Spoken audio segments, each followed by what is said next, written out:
منور صبح کر لے اور روشن شام کرتا چل، تو اپنی آخرت کے واسطے کچھ کام کرتا چل، بھلا اس چند دن کی زندگی کا کیا ٹھکانہ ہے، اگر کچھ ہو سکے تو خدمت اسلام کرتا چل۔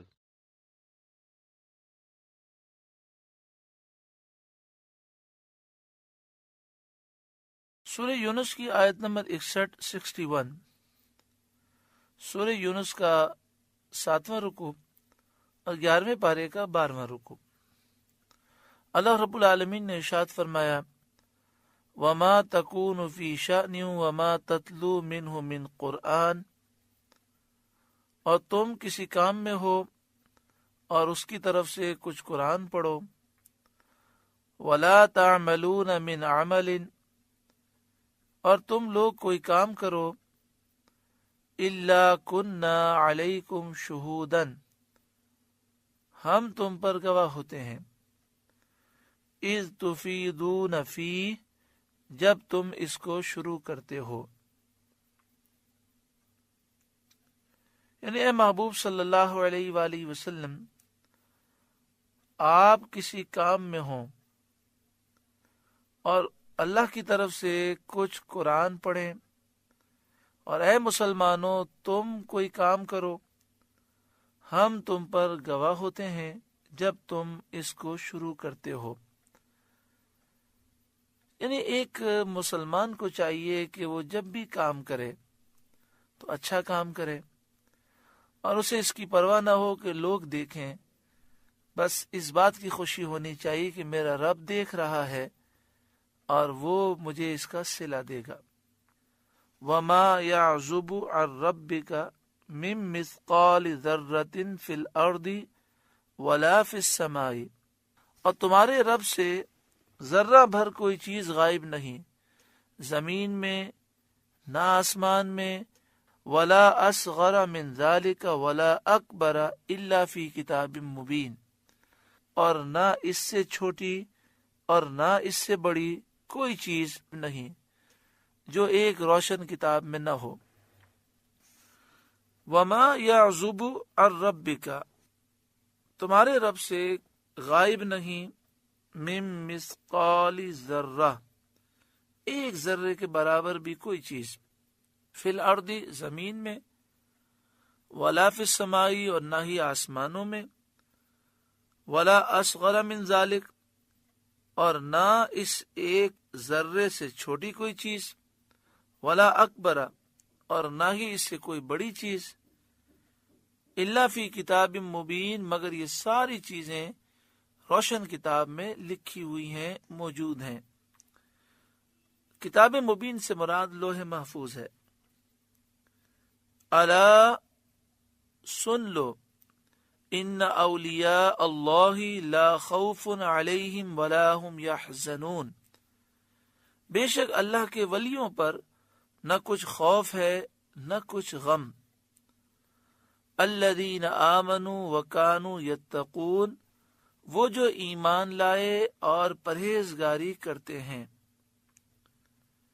لہم البشری فی الحیات الدنیا، انہیں خوشخبری ہے دنیا کی زندگی میں، وفی الآخرہ، اور آخرت میں، لا تبدیل لکلمات اللہ، اللہ کی باتیں بدل نہیں سکتی، ذالک هو الفوز العظیم، یہی بڑی کامیابی ہے۔ یہاں یہ فرمایا گیا کہ اللہ کے ولیوں کو نہ کچھ خوف ہوتا ہے اور نہ کچھ غم ہوتا ہے۔ مفسرین فرماتے ہیں کہ ولی کی اصل ولا سے ہے، اور ولا کے معنی ہوتا ہے قرب اور نصرت۔ تو ولی وہ ہے جسے اللہ کا قرب مل گیا اور اللہ کی غیبی مدد حاصل ہو گئی۔ اللہ کا ولی وہ ہے جو فرائض کے ذریعے اللہ کا قرب حاصل کرتا ہے اور اللہ تعالیٰ کی فرما برداری میں مشغول رہتا ہے، اور اس کا دل اللہ تعالیٰ کے جلال کے نور کی معرفت میں مستغرق ہوتا ہے۔ یعنی ولی اسے کہتے ہیں جو فرائض کے ذریعے اللہ کا قرب حاصل کر لیتا ہے، اللہ کی فرمانبرداری کرتا ہے، اور ہر وقت اس کا دل اللہ کے جلال کے نور کی معرفت میں ڈوبا ہوتا ہے۔ جب وہ دیکھتا ہے تو قدرت الہی کے دلائل دیکھتا ہے، جب سنتا ہے تو اللہ تعالی کی آیتیں سنتا ہے، جب بولتا ہے تو اپنے رب کی تعریف ہی بولتا ہے، جب حرکت کرتا ہے تو اللہ تعالیٰ کی فرما برداری میں حرکت کرتا ہے، جب کوشش کرتا ہے تو اسی لیے کوشش کرتا ہے کہ اللہ تعالیٰ کا قرب مل جائے۔ جو قرب الہی کا ذریعہ ہوتا ہے اسی میں وہ کوشش کرتا ہے۔ وہ اللہ کے ذکر سے نہیں تھکتا، اس کے دل کی آنکھ اللہ کے غیر کو نہیں دیکھتی۔ یہ صفات اولیاء کی ہیں۔ بندہ جب اس حال پر پہنچتا ہے تو اللہ اس کا ولی، ناصر، معین اور مددگار ہوتا ہے۔ متکلمین حضرات یہ کہتے ہیں ولی وہ ہے جو اعتقاد صحیح مبنی بر دلیل رکھتا ہو، یعنی جس کے عقیدے بھی صحیح ہوں اور اس پر دلائل بھی رکھتا ہو، اور اعمال صالحہ شریعت کے مطابق وہ کرتا ہو، اسے ولی کہتے ہیں۔ بعض عارفین نے فرمایا کہ ولایت نام ہے قرب الہی اور ہمیشہ اللہ کے ساتھ مشغول رہنے کا، یعنی فرماتے ہیں کہ ولی وہ ہوتا ہے جسے اللہ کا قرب مل جاتا ہے، وہ ہر وقت اللہ کی یاد میں مشغول رہتا ہے۔ جب بندہ اس مقام پر پہنچتا ہے تو اس کو کسی چیز کا خوف نہیں رہتا اور نہ کسی چیز کے جانے کا اسے غم ہوتا ہے۔ حضرت عبداللہ بن عباس رضی اللہ تعالی عنہما نے فرمایا ولی وہ ہے جس کو دیکھنے سے اللہ یاد آئے، اور یہی امام طبری کی حدیث میں بھی ہے۔ حضرت ابن زید نے کہا کہ ولی وہی ہے جس میں وہ صفت ہو جو اس آیت میں مذکور ہے، الذین آمنوا وکانوا یتقون، یعنی ولی ایمان اور تقوی کا جامع ہوتا ہے۔ ولی کا عقیدہ درست ہو، ولی وہ ہوتا ہے جس کا عقیدہ درست ہوتا ہے اور وہ متقی اور پرہیزگار ہوتا ہے۔ بعض علماء نے فرمایا کہ ولی وہ ہیں جو خالص اللہ کے لیے محبت کریں۔ اولیاء کی یہ صفات احادیث کثیرہ میں موجود ہیں۔ بعض اکابر علماء نے فرمایا کہ ولی وہ ہیں جو اطاعت سے، فرما برداری سے قرب الہی کی طلب کرتے ہیں، اور اللہ تعالیٰ کرامت سے ان کی مدد فرماتا ہے۔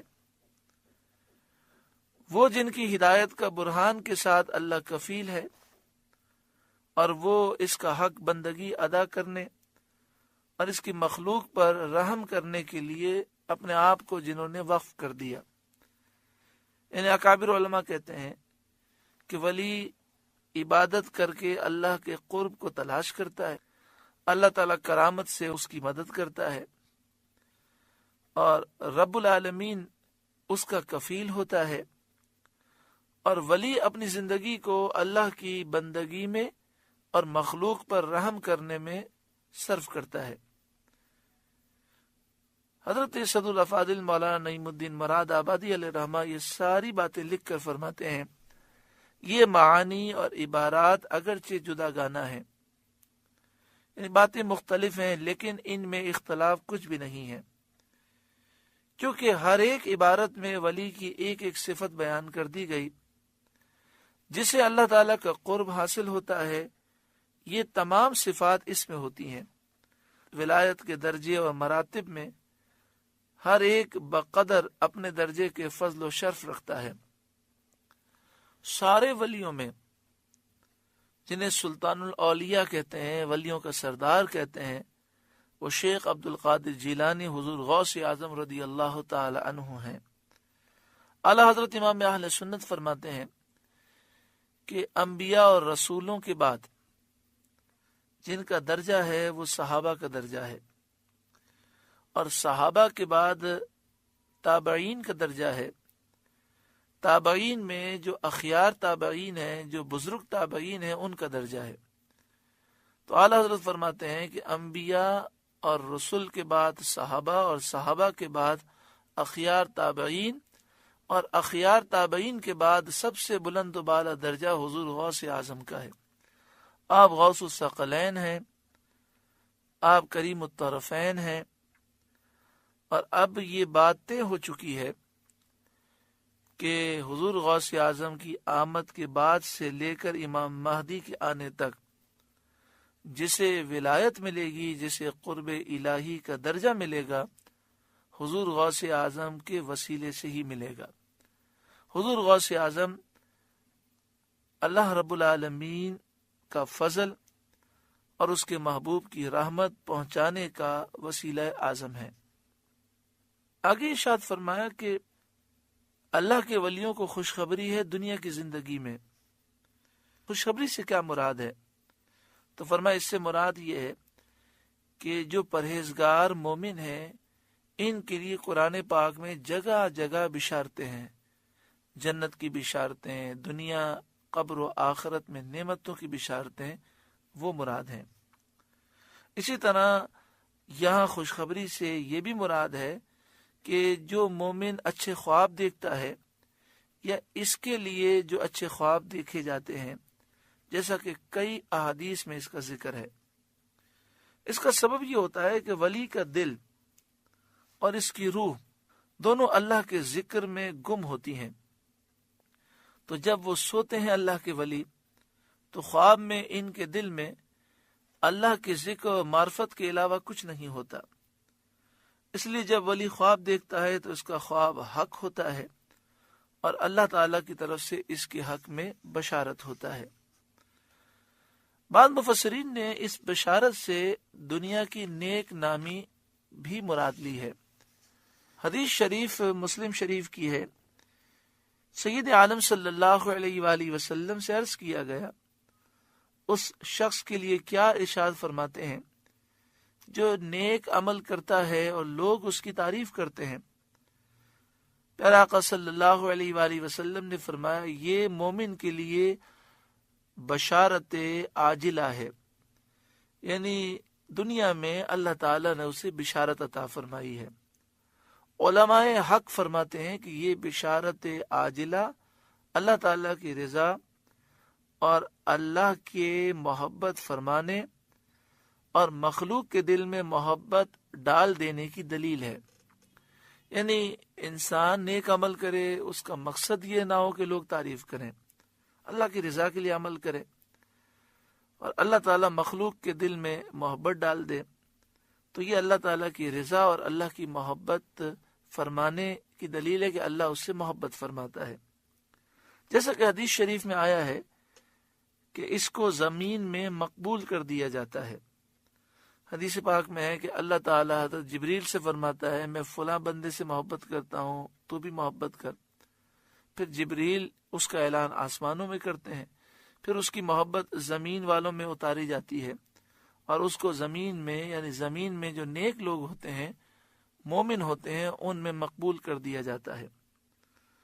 حضرت قتادہ رضی اللہ تعالی عنہ نے فرمایا فرشتے موت کے وقت اللہ تعالیٰ کی طرف سے بشارت دیتے ہیں۔ حضرت عطا فرماتے ہیں دنیا کی بشارت تو وہ ہے جو فرشتے موت کے وقت سناتے ہیں، اور آخرت کی بشارت وہ ہے جو مومن کو جان نکلنے کے بعد سنائی جاتی ہے کہ اللہ اس سے راضی ہے۔ اللہ تعالیٰ یہ ساری برکتیں ہم سب کو نصیب فرمائے، لیکن یہ بات یاد رکھیے گا کہ اللہ کا قرب وہی پا سکتا ہے جو حضور صلی اللہ علیہ وسلم سے سچی پکی محبت کرے۔ حضور صلی اللہ علیہ وآلہ وسلم کی عزت پر، آپ کے نام پر اپنا سب کچھ قربان کرنے کا وہ حقیقی جذبہ رکھے۔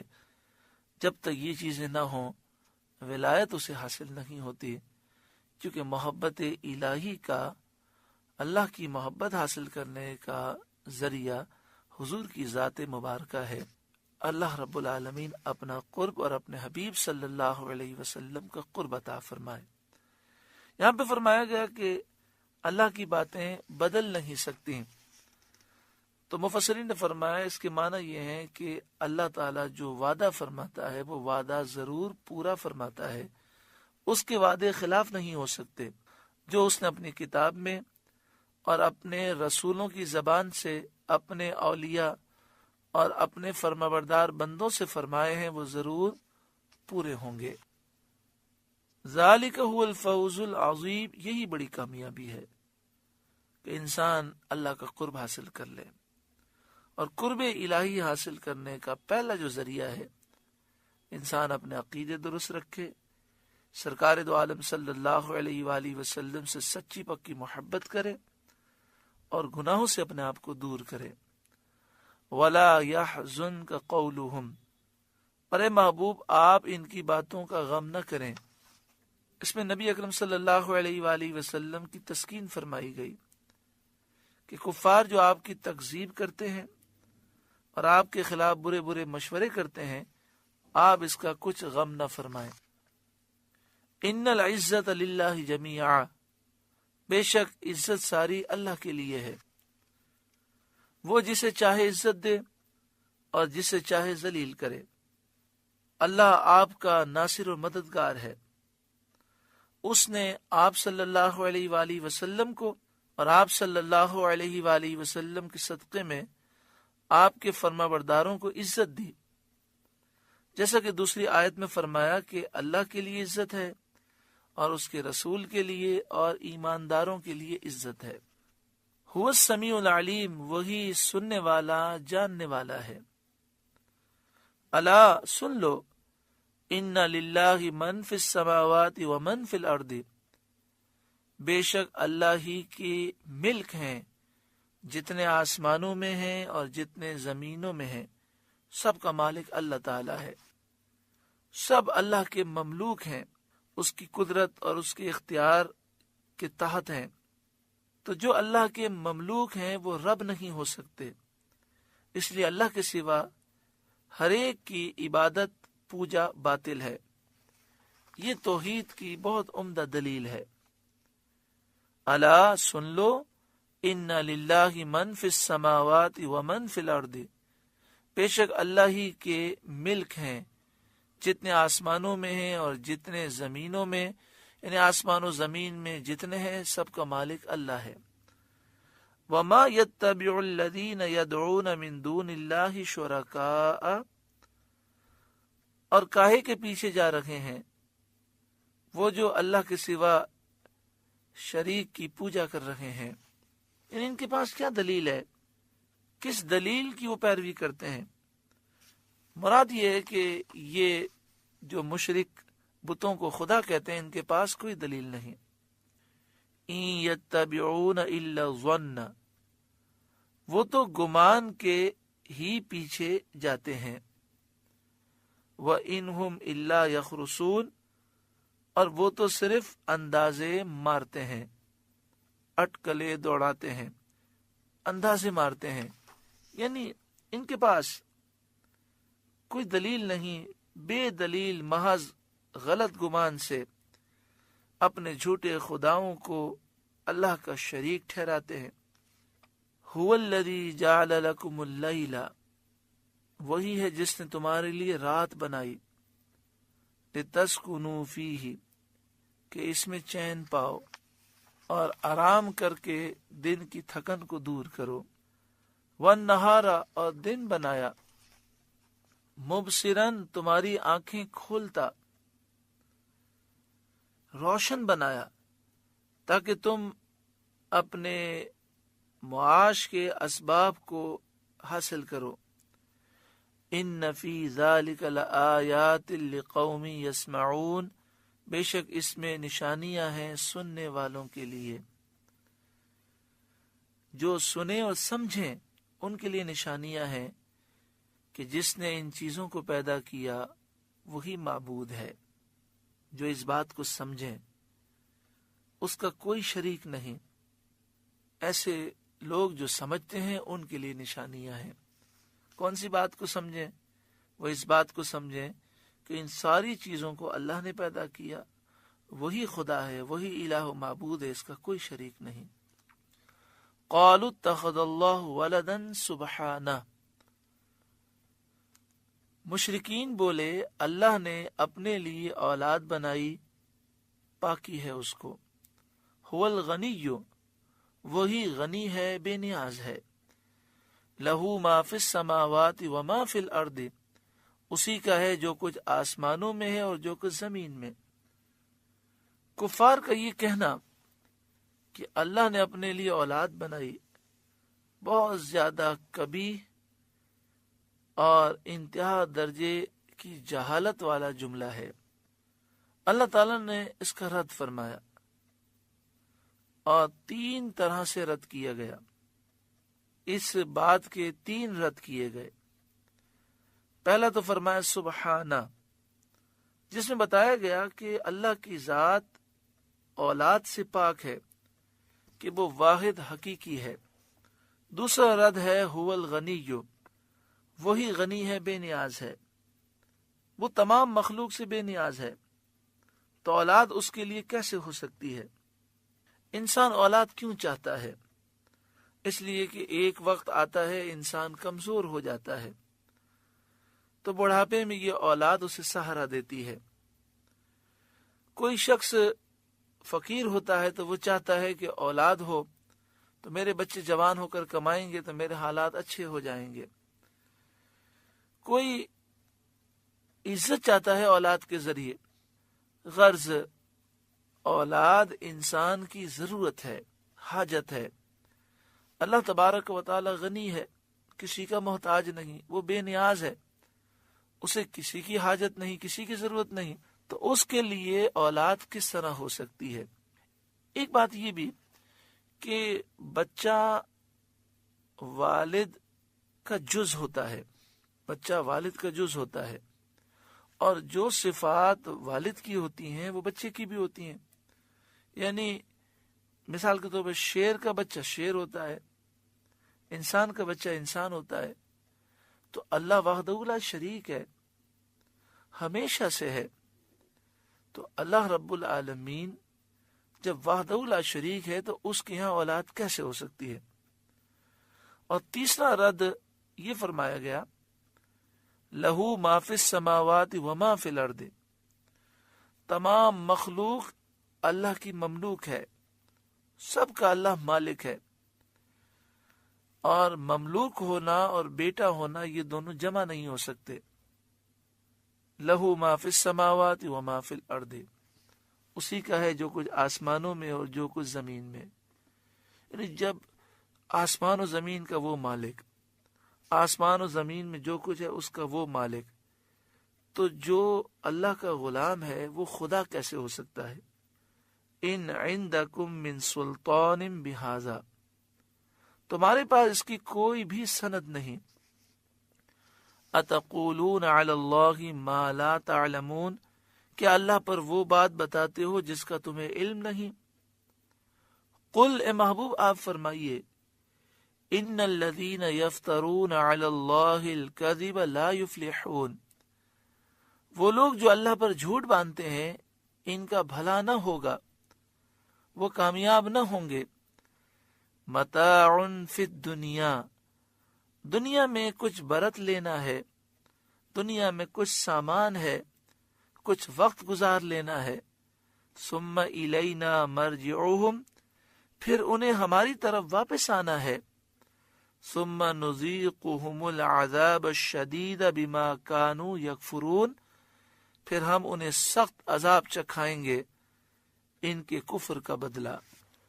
دنیا کی زندگی بہت قلیل ہے، ہمیں یہ نہیں دیکھنا چاہیے کہ معاشرہ کس طرف جا رہا ہے، لوگ کیا کر رہے ہیں۔ جب ہمیں موت آئے گی، لوگ ہمیں ہماری قبر میں چھوڑ کر چلے جائیں گے، ہمیں جواب دینا ہے۔ ہم لوگوں کی خاطر اپنی آخرت برباد نہ کریں۔ اللہ تعالی ہمیں سچی پکی توبہ نصیب فرمائے، پاکیزہ زندگی گزارنے کی توفیق عطا فرمائے۔ سورہ یونس کا 7واں رکوع مکمل ہوا۔ اللہ تعالیٰ اس رکوع کے نور سے ہمارے قلوب کو روشن فرمائے۔